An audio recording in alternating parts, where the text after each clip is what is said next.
Alright everyone, today we start off talking about the funny effect that would actually happen if the filibuster were ended. It's not going to. You've got two Dem senators saying that it's not going to happen, namely Joe Manchin and Sinema. But the odd effect is that the same ones that are being insulted by the rest of the Democratic Party, well, we need to get rid of the filibuster, how dare they stand in the way of progress, would essentially become consuls if it were ended. The fact that they're not willing to vote to end the filibuster effectively means that Manchin and Sinema are giving up the crown, so to speak. They could become as powerful as Joe Biden quite easily, and they're refusing to do so, partially because they want to be re-elected.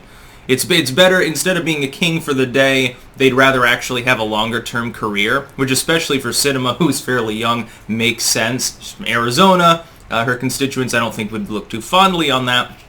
And then what would happen is the Republicans would take the Senate, and then all of a sudden, all hell would break loose. Anyway, first and foremost, though, if you're watching this on YouTube, links down below in a pinned comment, 4 of them, to other video hosting sites that I use. Keep in mind, again, I make 4 videos a day, only 2 end up on YouTube. You know, there's certain topics you're not allowed to talk about on YouTube anymore, so you have to get the real news elsewhere.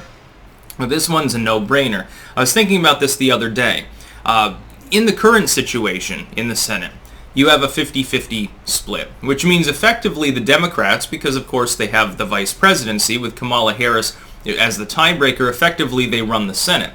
The problem is that neither Joe Manchin nor Sinema, Manchin from West Virginia, Sinema from Arizona, and technically Shaheen from New Hampshire as a third wheel potentially, they don't get along well with most of the leftoids in the party.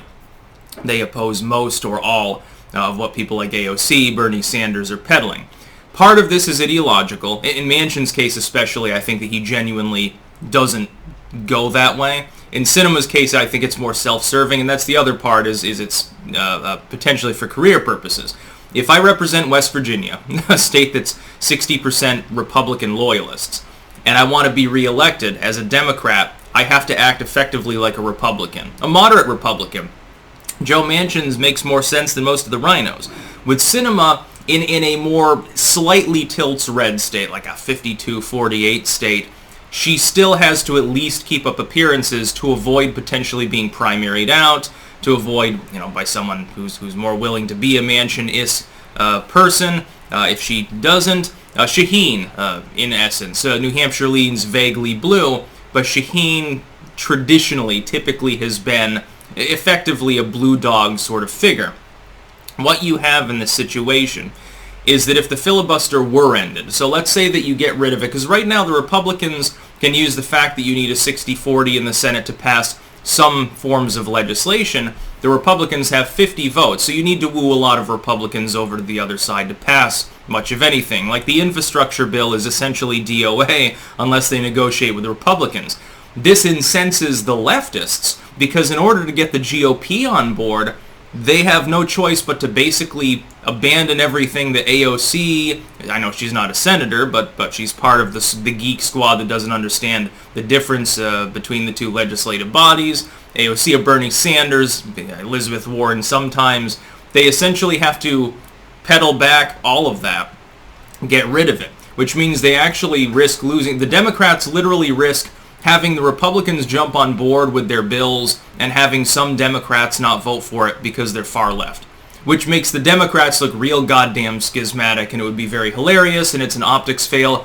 But the alternative is this. Let's say that they get Manchin and Sinema to agree to end the filibuster so that the quorum can be achieved very simply. Things can go through in a very partisan sense with Kamala Harris as the tiebreaker. The first problem is that it makes the Democrats look imperialistic. To have a 50-50 split with the vice president, who is not a well-liked figure. She was chosen as a diversity hire, not for her optical successes. To have Kamala Harris rubber stamping things up to Joe Biden, that's number one, looks bad. And Manchin would suffer, he'd probably get fired. Sinema definitely would be out at that point, and then the Democrats in 2022 would suffer catastrophic Senate losses, not just House losses, which I already predict, and it'd be a bloodbath, essentially, and then Biden would be a lame duck, and the rest would be history, and the Republicans would probably take 2024. But Manchin and Sinema, at that point, effectively become consuls. They effectively become the two true leaders of the Senate. We already know how everyone else is going to vote. The 50 Republicans, by and large, will obstruct anything. The other 49 Dems, plus Kamala, will be for everything that's rubber stamped through. But you need these two particular individuals to essentially ignore their constituency. If you want to convince Joe Manchin, who knows he might be on the chopping block if he does that, to vote for an infrastructure bill that contains leftist elements, you're going to have to give him a hell of a lot of pork.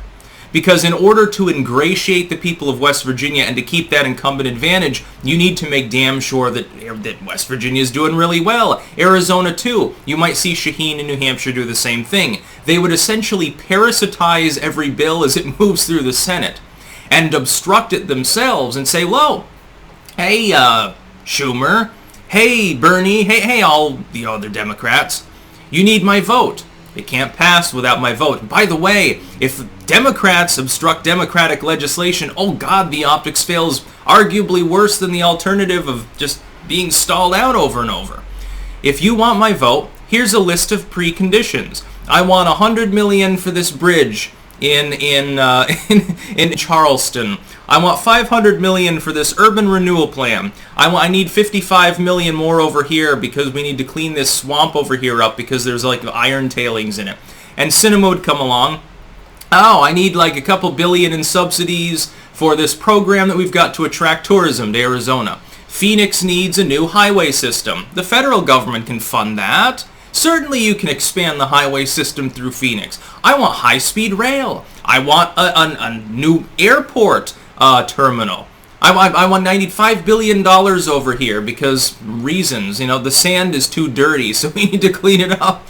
They can think of, Shaheen comes through. It would do the same thing. "Well, the White Mountains, they're not white enough. We need to get drones with dusters to dust off the rocks so that they're more pretty for the tourists. It's going to cost like $8 billion.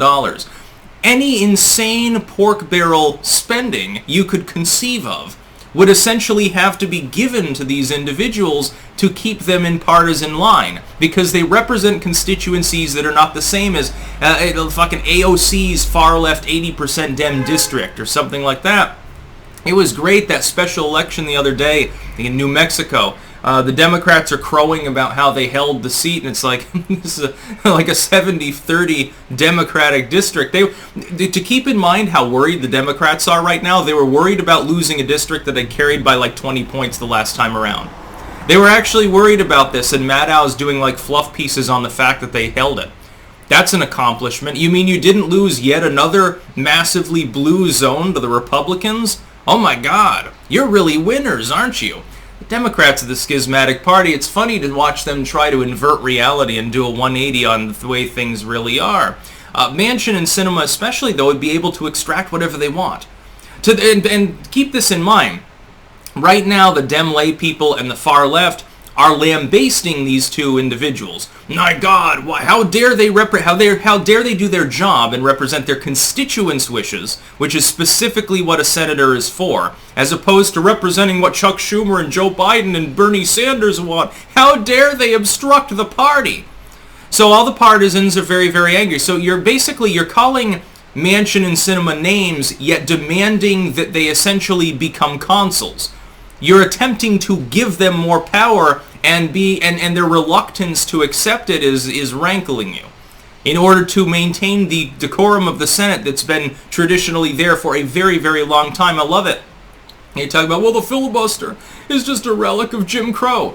Well, number one, why is it that the Democrats use it constantly then, whenever they have the ability to do so, and they do quite frequently? And number two, why aren't you rambling about how gun control is a relic of Jim Crow? Because that actually would be true with Crookshank. The filibuster has nothing to do with Jim Crow. It has to do with the proper role of the Senate. Initially, senators weren't even voted for by popular vote. They were voted for by state legislators. The whole point of the Senate is to slow things down, to obstruct, to prevent partisanship, to force negotiations. It's the whole point. Now the filibuster becomes a little bit more difficult. Interesting how people that hate Joe Manchin wanted to essentially be a kingmaker. That's about all. Peace out.